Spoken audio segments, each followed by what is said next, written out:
Bonjour et bienvenue à tous, merci de regarder cette vidéo consacrée à l'application Bib en poche. Alors Bib en poche, pourquoi faire? Donc cette application permet de rechercher un document, de vérifier son compte perso, de découvrir des nouveautés et des auteurs, mais aussi permet de gérer son compte avec plus de facilité. Alors pour commencer, nous allons la télécharger sur Play Store pour les Android et App Store pour les iPhones. Une fois ceci fait, vous cliquez sur l'onglet Ouvrir.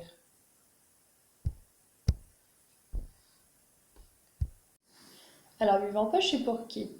Bib en poche est une application commune à différentes bibliothèques. Elle ne fonctionne pas pour les comptes famille. On vous demande de rechercher une médiathèque avec des mots-clés, le département, le code postal. Pour ma part, je vais mettre 29 170, soit le code postal de Fouesnant. Je vais donc cliquer sur l'image qui vient d'apparaître. Voulez-vous choisir la médiathèque Fouesnant? Je clique sur oui. Pour vous connecter, vous avez besoin des identifiants fournis par la médiathèque. Si vous utilisez le catalogue sur Internet, ce sont les mêmes. Si vous les avez perdus, vous pouvez retourner auprès de nos agents en médiathèque. Si vous avez perdu votre mot de passe, vous cliquez sur mot de passe oublié qui se situe en bas.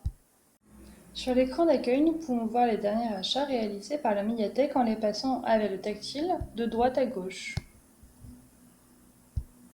En recliquant sur les trois barres horizontales en haut à gauche, vous pourrez accéder à votre espace personnel. Vous pouvez voir vos informations personnelles, vos prêts en cours, les réservations et vos envies. Si je veux prolonger le document Sérénité 25 histoires d'équilibre intérieur, j'appuie sur le bouton qui se trouve à sa droite en bleu comme ceci.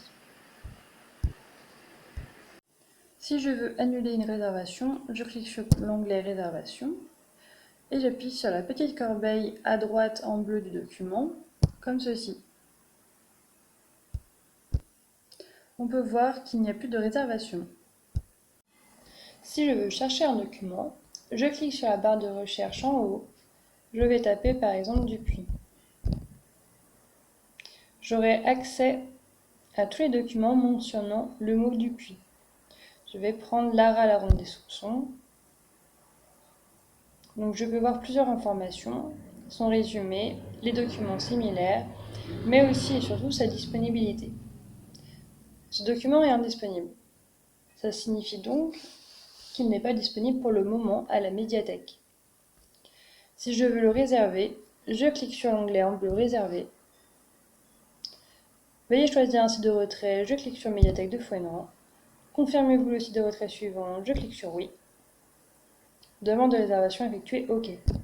Pour savoir si j'ai bien réservé ce document, je retourne en arrière. Je vais dans mes réservations et je peux voir que Lara la ronde des soupçons est bien réservée. Vous pouvez également utiliser le scan code pour rechercher un document. Pour cela, il vous faut aller dans Réglages, Applications, Bib en poche, Autorisation, Appareil photo.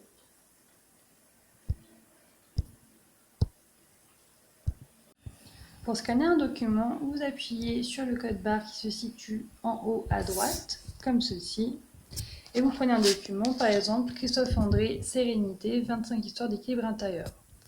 Vous retournez le document et vous scannez le code barre. Il faut se rapprocher un minimum. Donc cette fonction peut être notamment utile lorsqu'on est en extérieur et qu'on cherche à savoir si la médiathèque possède ce document.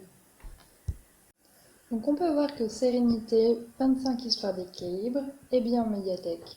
Si rien ne s'était affiché, cela aurait voulu dire qu'elle ne le possède pas. Si vous le souhaitez, vous pouvez faire une suggestion d'achat à l'accueil.